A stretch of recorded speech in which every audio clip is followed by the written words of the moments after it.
Hi, welcome back to my channel. Today I want to talk about why we need to stop blaming ourselves for our past and for our past mistakes and for the horrible things that happened to us in our past. Now, the first point I just want to make is that you need to stop blaming yourself. That's the overall message. But how do we do this? Why do we do this? Now, the first point there, is that we didn't choose the family that we were born into. We didn't choose what environment our parents prepared for us before we came.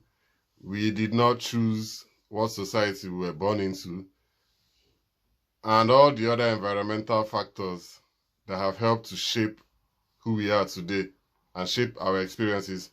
You didn't choose your uncles, your aunties, and all the rest of the people, all the people in your class, everything. It was not chosen by you.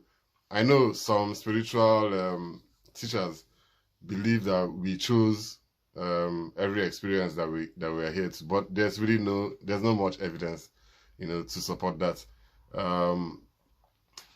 I do not subscribe to that school of thought, and I think it's more empowering, to know that we did not choose any of that. But we're here, and even if we did choose it, we cannot predict the future. Nobody has been able to predict the future. Nobody saw this coronavirus coming. Nobody, not the scientists, not the religious people, not the spiritual people. Nobody saw this coming. The economists, nobody saw this. So this is just, COVID-19 has come to remind us, that we as human beings in this human body, we are limited to what we can do or what we know.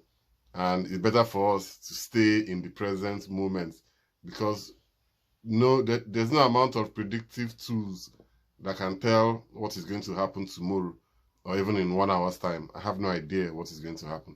So what we do is just to stop blaming ourselves, for our unconscious habits and acts of the past.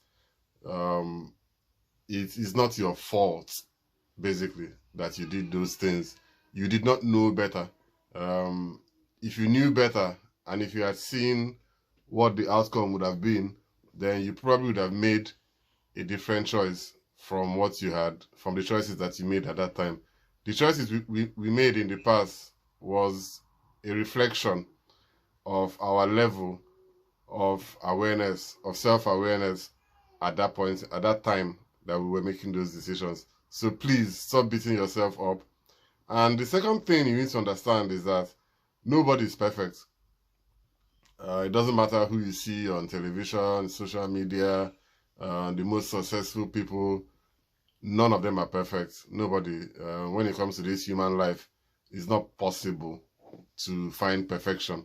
Yes, some people have been able to excel in different aspects of life, but that's not the whole picture. And you're never going to know the whole picture, because you're not going to be in somebody's mind. You're never going to be in their soul. You're not going to live in their house. And even if you live with somebody at such close proximity, it still doesn't mean that you know what that person is going through.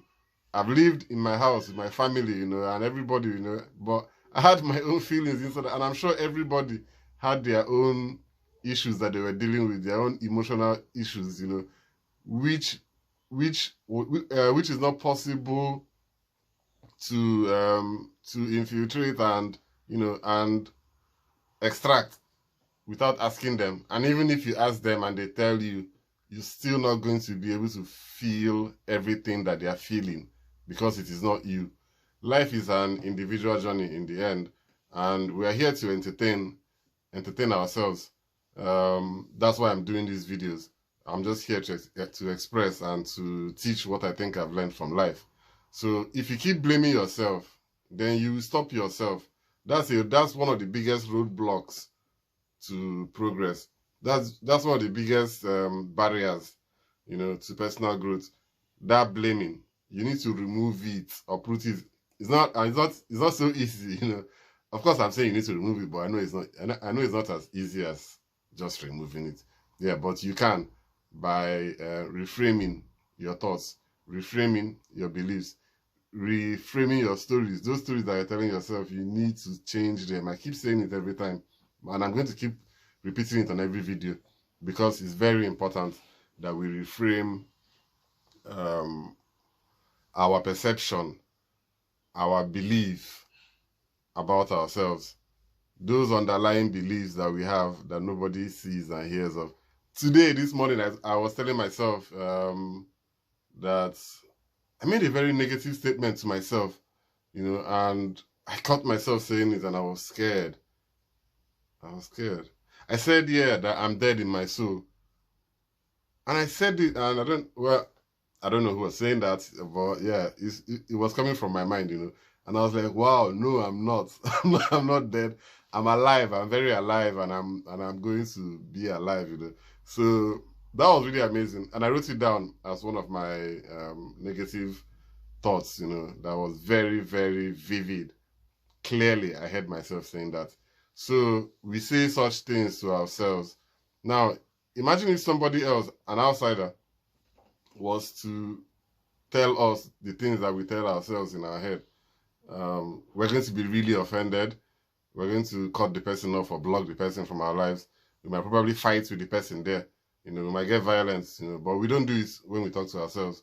And that's one thing, that's another thing that we need to watch out for.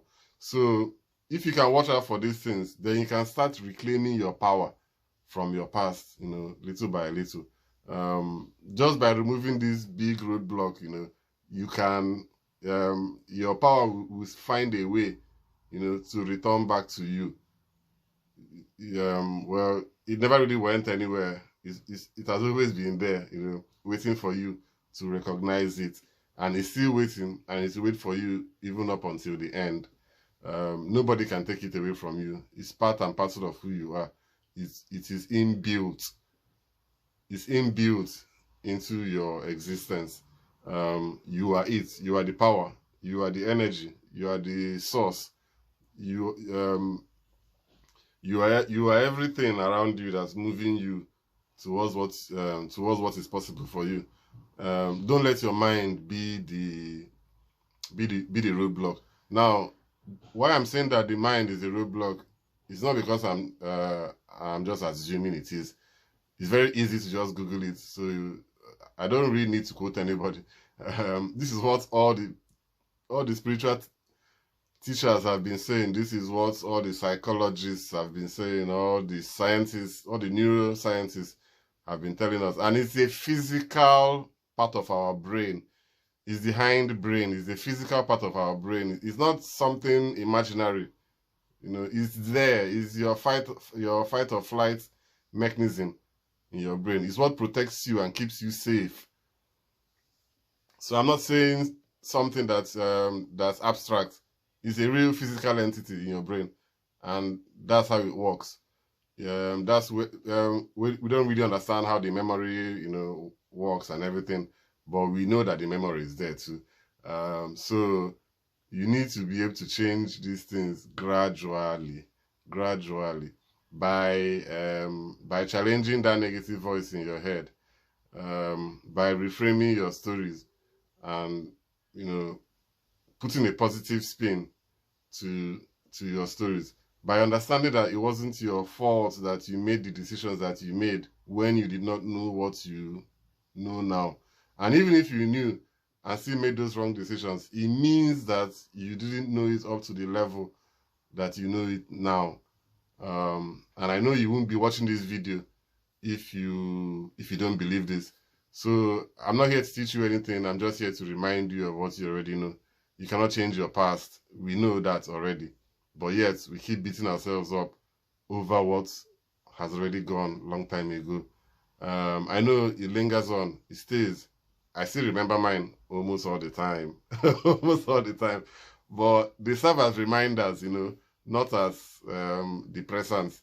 They inspire me. I use them as inspiration because I'm trying to change them. I'm trying to change the story for myself, first of all. And then also for any other person that, you know, that might be listening to me or that might be watching me. I don't know who is doing that. So everybody has a part of their past that we try to hide. I don't know if anybody is 100% vulnerable, like, you know, just say every single thing you have done. I don't know. And even if you can say what you have done, you may not remember all, or you may not remember the thoughts, the jealousy, the envy. All those things are part of us. We're not meant to deny any of them. We're just meant to acknowledge them and not to act on them. Remember that everybody has a chapter of their past that they keep to themselves. You know, they don't say it out. It's a messy world, basically. So we know, I know, that's my own life. I mean, it's a mess. And every day we are struggling to put it together. You know, we are struggling to have it all together. But I don't know if it's possible. And I would like to hear from anybody that has reached perfection. I'd like to know how you got there, and if possible, I would like to observe you and your life. Even though I can't observe your mind. That's another thing. So your thoughts could be very, very negative too. I won't be able to observe that. But I know some people are on a different, like, you know, there are levels to this thing. Some people have advanced more on the path of self-development, personal discipline, self-growth, achievements in life. Other people are lagging behind. And I'm just here, you know, to remind the people that are lagging behind, you know, even though I don't know if I can categorize myself as part of you. I mean, part of us, you know, that are lagging behind. But I think I'm trying by making these videos, you know, to improve myself and to listen to myself talking. So yeah, that's my message for today, and I hope you have a beautiful week, and I'll see you again on the next video. Yep, bye.